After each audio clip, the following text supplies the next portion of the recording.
The chance of rain and a wintry mix is why tomorrow is the WRAL Weather Alert Day. I'm timing out when it arrives and the potential totals for snow and sleet. Emotional testimony. Heart-wrenching impact statements in the Raleigh mass shooter sentencing hearing. Hear from survivors and family of victims from an emotional day in court. Widespread water issues. Thousands of people across our area are being told to limit their water use, while some people are without it entirely. How soon the problems could be resolved? Hey, this is the kind of graphic we like to see from the WRAL weather team. Ooh. Celebrating the small wins. Put the fireworks up. Tonight will be the first night above freezing in almost 2 weeks. 12 days. Yes, a big win. Wake County schools also back tomorrow, operating on a 2-hour delay. We should celebrate these small wins because another round of winter weather is on the way. Kat, there's a chance of light snow after 5 o'clock tomorrow. Right. It's going to be a wintry mix late tomorrow. No big deal for you heading into work or even heading home tomorrow evening. This comes later on, and even then, the accumulations will be quite light. We're looking at an inch or less, really a dusting for most of the people here in pink, and in green, it is mainly just cold rain for you. So during the day tomorrow, we start out above freezing, and we already have some rain that fills in overnight. So you may start your day with some cold rain around, but as we head into the afternoon hours, we'll continue to see temperatures warm up a little bit. By the afternoon, temperatures are in the upper 30s to lower 40s. Just plain rain at 3 o'clock when the kids are heading home from school. And then as we get toward 5 o'clock, you can see that to our west, there's some blue and pink showing up. That's the wintry mix that'll try to work its way in as the cold air chases behind the moisture. Now, that's the opposite of the setup that we had this past weekend. And this isn't going to allow for a whole lot of accumulation because even as this begins, temperatures are still marginally at freezing, and you really need temps to fall into the upper 20s before things start to stick and solidify on the ground. Coming up, we're going to have a closer look at the warm-up that's on the way after this system. All right, more from Kat soon. Today, a sentencing hearing began in the case of Austin Thompson. He is the teenager who shot and killed 5 people in Raleigh's Hedingham community. He pleaded guilty to those charges against him. The judge will now decide how long he will spend in prison for that. But before we get to that point, the people who lost everything that day in 2022 will get to speak in court and to anyone who's watching. As WRAL's Sean Gallagher explains, a hearing like this could take weeks. This sentencing hearing is operating a lot different than normal, essentially operating like a full trial, but instead of a jury, it's just a judge that is determining the appropriate punishment for Austin Thompson, ultimately trying to figure out whether or not he'll ever have the opportunity for parole. The day was marked by that incredibly emotional testimony, some of the victim's family members sharing what would amount to a victim impact statement. Judge Paul Ridgway says those statements are so important for him to understand the weight of the crime and the impact on them. 4 of the 5 victims Thompson killed all had family members testify. The only victim not spoken for, Austin Thompson's own brother, though his father was in the courtroom. It was more than just the emotions of the day, though. Several law enforcement officers took to the stand to describe what they found that day. A cache of weapons inside Thompson's home, including ammunition put together in Ziploc bags. Also, photos of the scene from that day. Bullet holes in windshields, shotgun casings scattered throughout the neighborhood, and the moments when they arrested Thompson inside a barn. And tomorrow morning, an RPD detective will wrap up his remaining testimony. But the state will still have 3 full days this week where they will present their case, likely learning more about what led up to that shooting that fateful day. In Raleigh, Sean Gallagher, WRAL News. Thank you to Sean. So these are the faces. These are the people who died in that shooting. Thompson's brother, James, Officer Gabe Torres over at the end, Nicole Connors, Mary Marshall, and Susan Carnatz. The people who knew them best and loved them the most got a chance to speak today and tell their stories, the stories of their relationships, the story of the day this happened, the day of the shooting, what they saw, what they heard, and how they felt, and the story of every day since being different since that shooting. We want to share a little bit of what we heard today. The level of fear that followed Mary's murder is something we never expected. You know that you have to find a way to live with the overwhelming and paralyzing pain of losing your family, but the fear of going out in public was shocking. I was terrified to go in public places, terrified to send the grandkids to school. Even now, if I cannot get in touch with my loved ones, there is a panic that was never there before. I drove home and met my 3 kids and told them that their mom was dead. Every day for the rest of my life, I'll wake up and Sue will not be lying next to me, and that will make that day hard. What this person did on October 13, 2022, I don't understand it. I don't condone it. I don't take light of it. It saddens me to think about not being able to talk to my friend again. Austin's actions, broken me. I don't enjoy the things that I used to do. I feel socially awkward now. I don't like to go anywhere.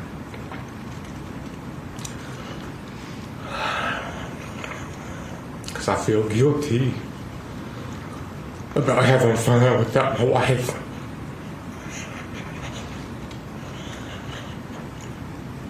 Our life has been changed forever. And my daughter didn't deserve any of it. My husband didn't deserve any of it. And I know I didn't deserve any of it. The impact statements will continue tomorrow, and we will learn more about what people experienced that day and how those events changed their lives. One thing we may never fully understand, though, is the why. Why a teenager would do something like this: kill his own brother, pack a go bag with supplies, dress in camo, shoot his neighbors, kill people at random on a public trail. Why would exchange gunfire with police in a standoff, or later try to take his own life and fail, something his attorneys say left him with a brain injury. In his guilty plea, they said he couldn't explain why he did it. Of course, that knowledge can't change what happened, but understanding the mind of a person like this and the circumstances, the possible red flags, could somehow help others, maybe. But it appears we won't know unless it emerges in the impact statements. We're told by Friday of next week, the judge will have a decision if Thompson will spend the rest of his life in jail or have a possibility of parole. This is Brian Schrader in the WRAL Live Center, and all new at 7 o'clock, we've learned that Wake County schools will be getting a new filter to oversee students' web activity. Tonight, the school board unanimously approved a $300,000 contract for light-speed internet content filter. This is after a lot of complaints from staff and families that the current filter was not blocking websites consistently, and also that students were getting distracted by videos on YouTube. This new particular filter is supposed to be better at blocking those websites and also will block recommended videos on YouTube. Okay, Brian. Shifting gears now to some of our other news headlines today. Here are 5 things you should know right now. Raleigh police arrested a 19-year-old accused of driving a stolen car and leading police on a chase. Officers say Michael Bradley took off from Sky Zone on Westinghouse Boulevard and got caught along Pool Road. He faces charges for car theft, fleeing arrest, and assault on an officer. Tonight, Zebulon police are looking for this man accused of robbing a bank. It happened around 9 a.m. at First Citizens Bank. Investigators say the man walked into the back, threatened a teller, and demanded money. No one was hurt. This same bank was robbed back in December. A home went up in flames in Fayetteville. These heartbreaking pictures show the scene along Slater Avenue this morning. Look at all the smoke just billowing out of the roof. Fortunately, no one was hurt. The fire department is working on a cause. The city of Raleigh hired a contractor to get asbestos out of a historic venue in the Oakwood neighborhood. Crews will soon work to get the toxic material out of the Tucker house. They'll also remove any lead in that building. The house is used as a rental for weddings and parties and receptions. It's been in Raleigh for more than a century. A group opposed to moving the Smith Center off of UNC's campus has a new demand now for the school. The Committee for a South Campus Arena called on the university to run a full and independent study on the costs of renovating the Dean Dome. UNC is considering building a new basketball arena off campus, and it's weighing whether to renovate the historic venue or move to a new place. Chancellor Lee Roberts hasn't said when the school will make a final decision. All the cold and winter weather created some serious water problems across our area. Yeah, water main breaks, leaks, issues at treatment plants. Johnston County is asking its residents to cut back, and actually so is Nashville. We hear from some of those residents and ask if our infrastructure is really this vulnerable. And stick around for tonight's one last thing, because we're hearing from the Heritage High School grad that's taking his talents from Husky Stadium to the Super Bowl. Kat? And it's been a cold couple of weeks, but there are some signs of change on the horizon. I'll break down when things could change coming up.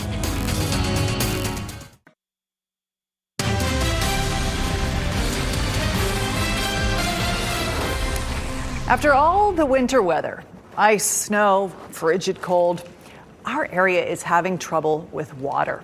Today, Nashville reported a water emergency.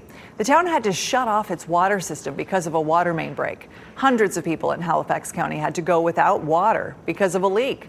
And in Johnston County, they had to reduce capacity. You can see the plant covered in snow from our Sky 5. How did this happen?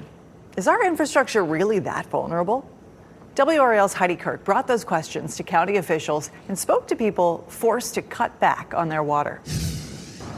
It's that time of year where you want to spend an extra few minutes in the shower, but in some places in our area, you can't do that, either because the water's out entirely or you're being asked to conserve it. Now, it's also costly. People are having to find other ways of getting water, which means buying it, and they don't know how long this is going to last. This week, Tim Ireland has a new household staple, jugs of water. This is what we're using for drinking water. Not only that, but he's also got a different routine. We're taking shorter showers. And again, we're using bottled water for cooking and trying to limit the amount of laundry we do. He's one of many people in Johnston County being asked to cut back on their water use after an issue at the treatment plant. Don't want to get to the point that we don't have any water at all, in the near future. And so, like I said, we're trying to do everything that we can to do our part.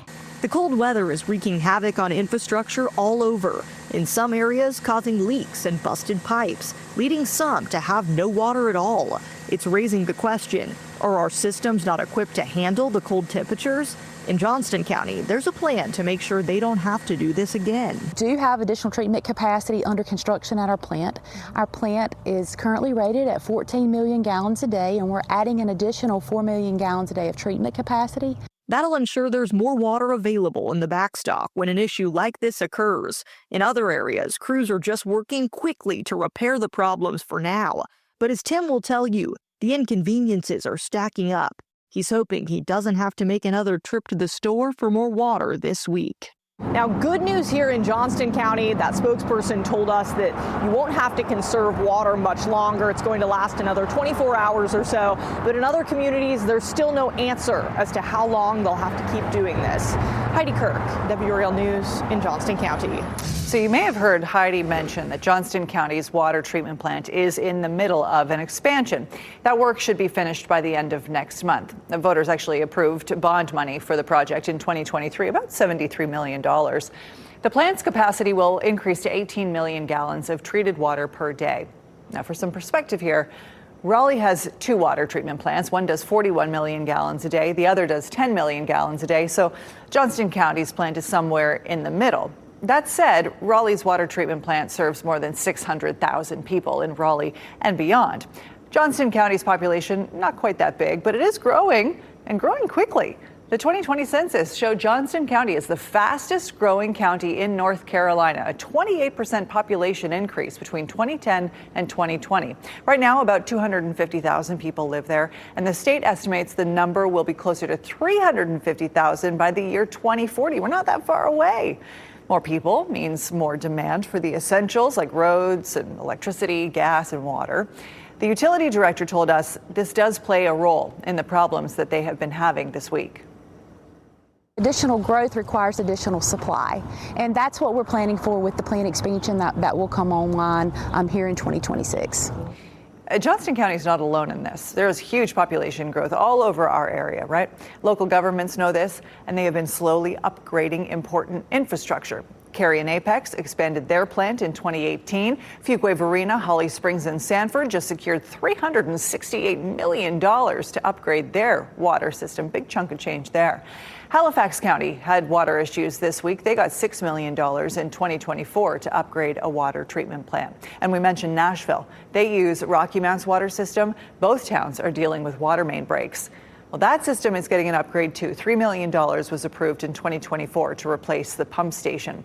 Water treatment plant upgrade doesn't really make for a sexy news headline, I know.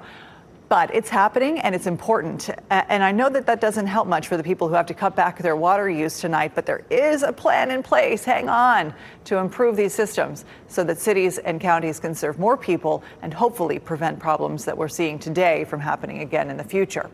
Do you have any questions about this story or really anything else in tonight's newscast?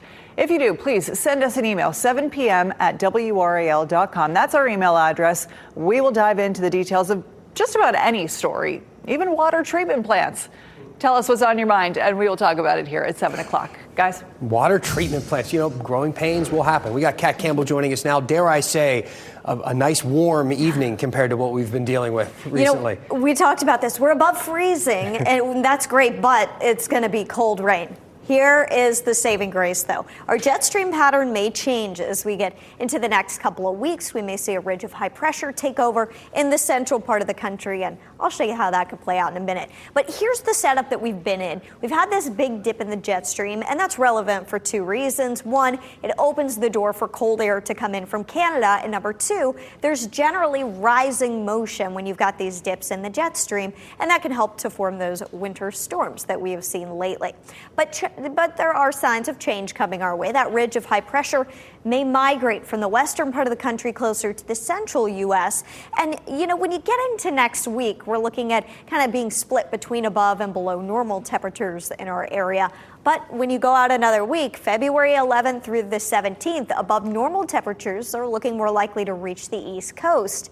Now, it's important to put into context what is normal. During this time frame, highs are normally in the mid-50s with lows in the mid-30s, so even upper 50s would be considered above normal. It doesn't mean 70s.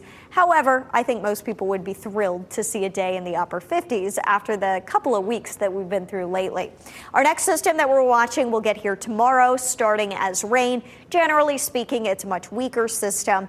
And then we're going to be watching for some snow, sleet, even some freezing rain to mix in as we get into tomorrow night. This would be mainly after the evening commute for us, so I'm not too concerned about that. But as we get into tomorrow night and Thursday morning, there could be some slick spots on the roads. For the areas in pink, this is where we could see a dusting up to an additional inch of kind of snow sleet mix. And then in our southern counties, rain, maybe a brief mix that doesn't really stick. All of us are going to have a harder time with anything initially sticking because temperatures do warm up a bit tomorrow. It's just not looking like as significant of a system as what we've seen the past couple of weeks, and that's because the cold air is coming after the moisture. We've got rain through much of the day, and then as we get into the pink here, that is when things could start to change over to a mix, especially by 7 to 10 p.m. I think that'll be the window to really watch. Looking at Pinehurst tonight, quiet weather out there. They've seen a lot of melting today as temperatures warmed up. We will be back in the low to mid 30s tonight and tomorrow. Highs are in the low to mid 40s for most, some upper 30s toward the Virginia border. But these warmer temperatures during the day are what's going to keep it rain for a while, at least until the sun sets. And then we stay pretty chilly after that. Thursday, 39, the high 22 that night. Friday, Saturday, and Sunday all feature highs in the 40s for our weekend. Friday, there is a small chance of a passing sprinkle or flurry. Again, not looking like a big deal in our area. The energy stays pretty far north with that system. The weekend, though, could finally be a nice dry weekend with a break from winter storms. It's chilly, but a warm up is starting to come into sight with a high of 53 a week from today. I'm ready. I like it. Thank you, Kat. One last thing for you tonight. Everyone knows former UNC quarterback Drake May is playing in the Super Bowl. But what about the other Drake, a linebacker from the Seahawks? Went to Heritage High School in Wake Forest, and we're going to hear from him in tonight's One Last Thing.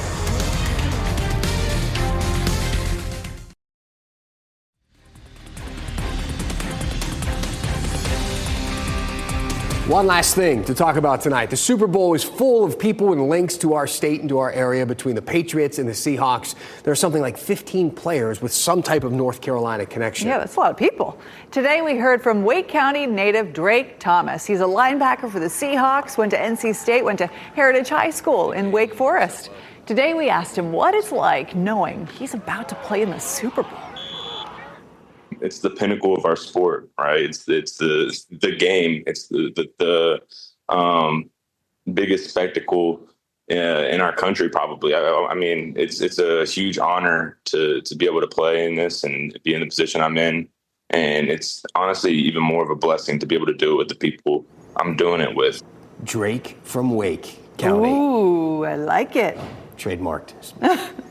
Look, I hope he plays a great game. I hope it's a great game in general. You can watch Drake and the Seahawks play the Patriots and the other Drake, Drake May, in the Super Bowl. Only here on WRAL. Kickoff is set for 6:30. Which Drake are you going to root for?